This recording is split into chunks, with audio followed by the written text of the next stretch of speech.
January 17th, 2025. Memorial of St. Antony, Abbot. A reading from the letter to the Hebrews. Let us be on our guard while the promise of entering into his rest remains, that none of you seem to have failed. For in fact, we have received the good news just as our ancestors did. But the word that they heard did not profit them, for they were not united in faith with those who listened. For we who believed enter into that rest, just as he has said, "As I swore in my wrath, they shall not enter into my rest."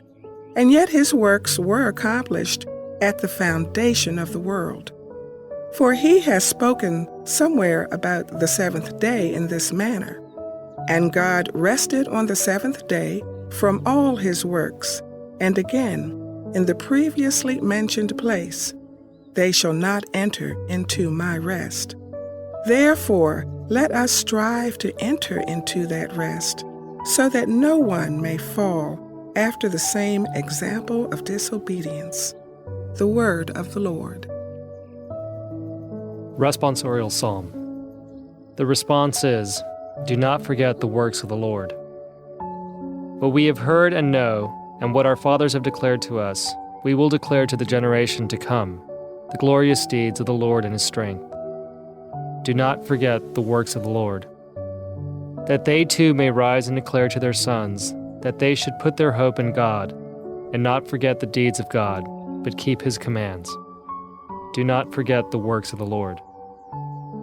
And not be like their fathers, a generation wayward and rebellious, a generation that kept not its heart steadfast, nor its spirit faithful toward God. Do not forget the works of the Lord. A reading from the Holy Gospel according to Mark. When Jesus returned to Capernaum after some days, it became known that he was at home.